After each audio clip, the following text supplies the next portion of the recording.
warahmatullahi wabarakatuh. Waalaikumsalam warahmatullahi wabarakatuh. Bagaimana kabar pagi hari ini, teman-teman? Alhamdulillah sehat. Sebelum kita mulai pembelajaran pagi hari ini, alangkah lebih baiknya kita berdoa dulu ya. Al-Fatihah.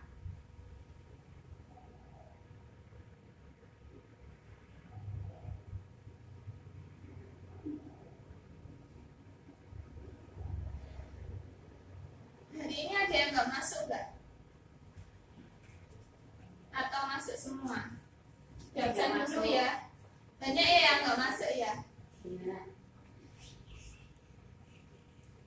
Langsung saja di absen. Niken, Hadir Bu. Lisa, Hadir Bu. terus Nabila. Nabila ngantuk ya? Nabila ngantuk nanti malam bikinnya. Oh ngegame kemalaman terus sekarang ngantuk. Terus Dek Dia ada nggak dia? Ada Bu. Kemana? Sakit. Sakit. Dek Ita ada nggak? Acara keluarga. Ada keluarga kemana? Acara keluarga. Tidak tahu Bu sama keluarga. Tidak tahu.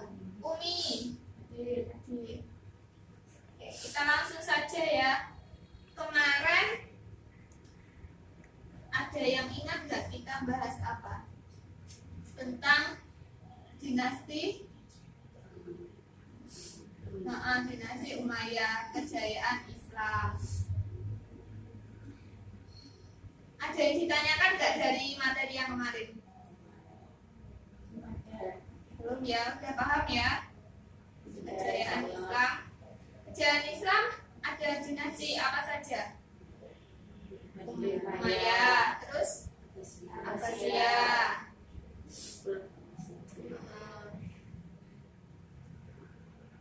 Paham ya? Terus selanjutnya hari ini kita akan membahas, ada yang tahu nggak kita membahas apa materi pagi ini? Istihadah dan nifas. Sudah nggak asing ya? Haid, istihadah, nifas kan di sini kan putri-putri semua pasti sudah mengalami haid kan? Sudah. Mbak Umi, haid itu apa?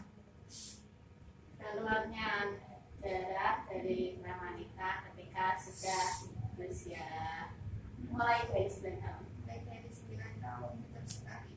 Dan dalam keadaan yang Sehat. sehat. Kalau keadaannya sakit, Istihadah. istihadah. Kalau nifas, ada yang nggak tahu? Ada yang tahu nggak nifas itu keluar saat apa? Melahirkan. Betul, setelah melahirkan. Biasanya berapa hari? 60. Betul sekali Mbak Nabila. Saja ya, sebelum kita masuk pada pembelajaran pagi hari ini, Ibu akan menjelaskan apa saja tujuan pembelajaran kita.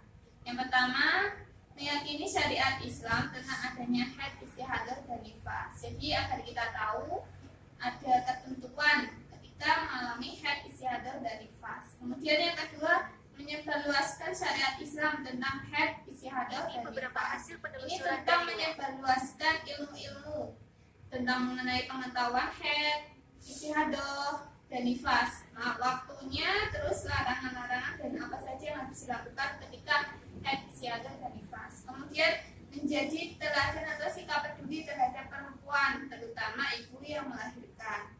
Yang keempat, mengkorelasikan ketentuan haid, istihadah, dan nifas. Yang kelima, mendeteksi ketentuan haid, istihadah, dan nifas. Yang keenam, menulis laporan hasil analisis tentang haid, istihadah, dan nifas. Jadi nanti kalian bisa menganalisis, oh ini masuk haid atau masuk istihadah, seperti itu. Kemudian yang terakhir, mempresentasikan hasil analisis kalian tentang haid, istihadah, dan nifas. Nanti di akhir kita akan membahas tentang kasus haid, istihadah dan nifas. Nanti kalian analisis, oh ini masuk haid, yang tanggal ini masuk haid, yang tanggal ini masuk darah istihadah, seperti itu. Kemudian, nah di sini kembali lagi, haid itu kenapa kita wajib mengetahui atau mengetahui, mendalami, belajar tentang ilmu haid. Kenapa seperti itu? Ada yang tahu? Kenapa kita harus mempelajari ilmu haid, ilmu tentang pengetahuan tentang haid? Wajib agar harus sholatnya sah. Betul, betul Mbak Umi. Karena kita itu perempuan, jadi kita harus mengerti bagaimana atau ketentuan ilmu tentang haid. Karena ini sangat berpengaruh terhadap sah tidaknya ibadah kita. Jadi kita sebagai perempuan wajib tahu apa saja ketentuan-ketentuan haid. Kemudian kalau haid itu kan berarti yang mengalami perempuan saja, ya kan? Laki-laki mengalami enggak? Betul. Berarti perempuan wajib. Kalau laki-laki kira-kira wajib enggak belajar tentang masalah haid? Wajib. Kenapa wajib? Agar nanti bisa mendidik. Betul sekali. Bukan karena hanya perempuan saja yang mengalami, terus perempuan saja yang wajib, laki-laki juga wajib.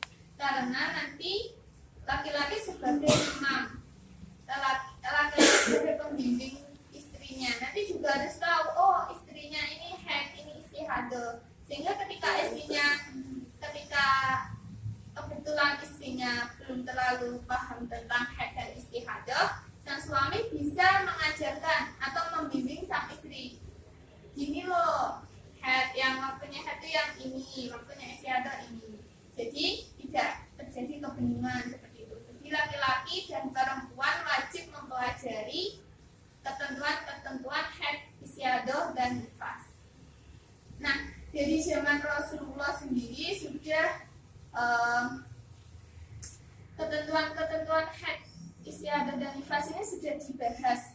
Apalagi banyak hadis yang diriwayatkan dari Aisyah, karena beliau merupakan istri Rasulullah SAW yang juga muda dan mengalami haid itu bersumber dari beliau. Jadi hadis-hadis yang terutama haid atau permasalahan wanita itu banyak yang bersumber dari Aisyah radhiyallahu anha.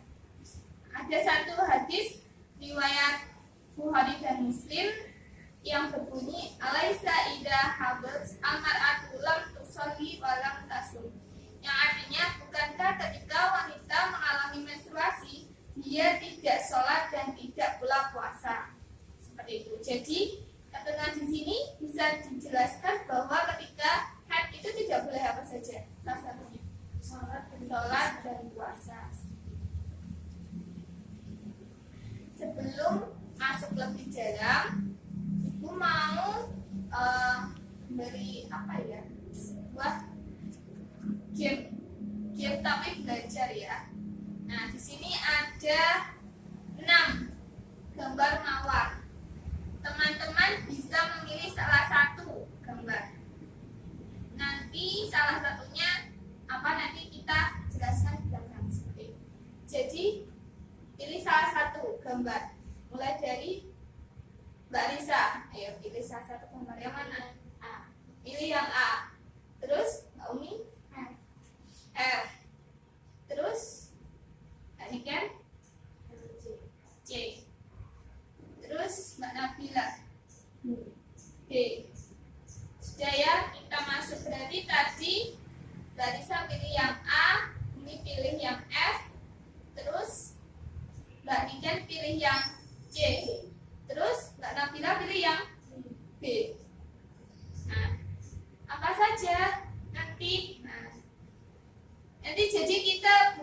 hanya ibu guru aja ya menjelasin, nanti kalian juga harus belajar menjelaskan di depan agar lebih paham tentang masalah haid, istihadah, dan nifas. Gimana? Nah, seperti pada yang tadi sudah disebutkan, berarti kalau Mbak Risa milih A, berarti Mbak Risa harus menjelaskan terkait masalah haid. Kemudian Mbak Umi tadi milih yang F. Nah, yang F berarti Mbak Umi menjelaskan tentang apa? Larangan haid dan nifas. Betul sekali, larangan haid dan nifas. Kemudian Mbak Niken tadi memilih C, berarti menjelaskan tentang nifas terkait hal-hal yang ketentuan nifas seperti itu. Kemudian Mbak Nabila tadi memilih D, berarti membahas apa Mbak Nabila? Istihadah. Berarti tentang ketentuan istihadah seperti itu ya. Nah, di sini Ibu beri waktu 10 menit untuk mendalami materi tersebut, kemudian nanti dipresentasikan ke depan ya. Nanti kalau setelah itu kita beri kesimpulan sama-sama, kita koreksi sama-sama. Oh, ini yang kurang apa, yang sudah apa, seperti itu. Nanti teman-teman bisa bertanya langsung kepada yang presentasi seperti itu ya. Kalau gitu langsung lawan.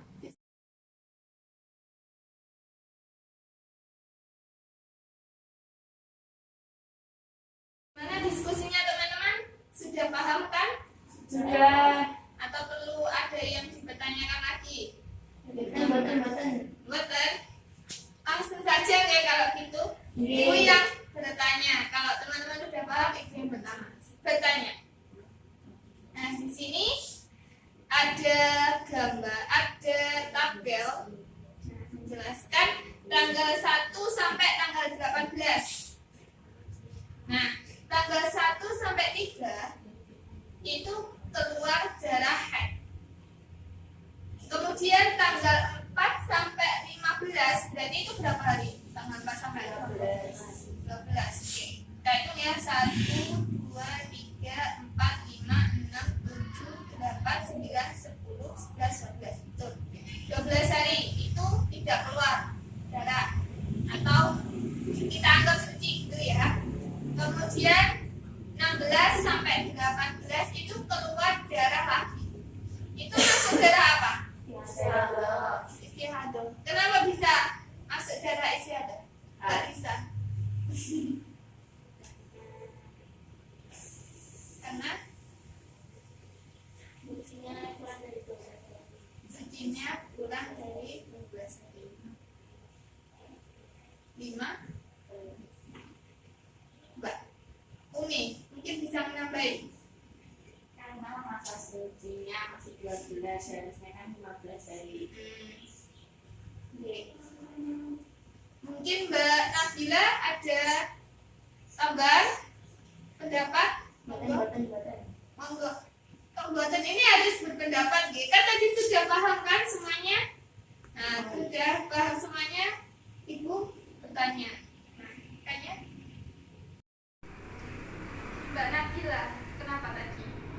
Kan masa haidnya itu maksimal 15 hari. Kalau lebih dari 15 hari berarti darah istihadah. Tuh. Terus Mbak Dia sama. Berarti kesimpulannya darah istihadah karena waktu suci itu kurang dari 15 hari. Tadi berapa hari? 12. Berarti kurang 15 hari masuk darah istihadah. Nah, terus kalau kita hitung misal, oh ini mungkin darah haid gitu kan. Tapi kalau darah haid, dari haid yang pertama tadi tanggal 1. Tanggal 1 ke tanggal 16 berarti sudah melewati 15 berarti sudah melewati batas maksimal darah haid. Jadi dia juga masuk istihadah. Jadi kuncinya kalau darah keluar lebih dari 15 hari itu masuk darah istihadah. Terus kalau sucinya kurang dari 15 hari masuk darah istihadah. Seperti itu ya cara menghitungnya. Ya. Ya, sudah paham? Ampun. Oke. Kalau begitu segitu saja. Tetap semangat ya teman-teman. Kita Oke, tepuk semangat. tangan dulu dong. Karena sudah semangat hari ini, sudah mau menjelaskan di depan, sudah mau menyimpulkan bareng juga. Nah, di sini kalian harus tetap semangat ya. Ya, Bu. Kemudian habis ini kita pada pelajaran selanjutnya kita akan membahas apa? Ada yang tahu nggak? Belum tahu. Belum tahu. Belum tahu ya. Kita selanjutnya setelah ini akan membahas bab sholat ya. Jadi setelah kita membahas haid, istiadah dan nifas, kita akan membahas bab sholat. Dipelajari dia. Iya. Jadi nanti kita langsung cek gitu ya. Ye. Kalian langsung bisa karena kan teman-teman udah melaksanakan sholat pasti sudah gak asing lagi gitu ya.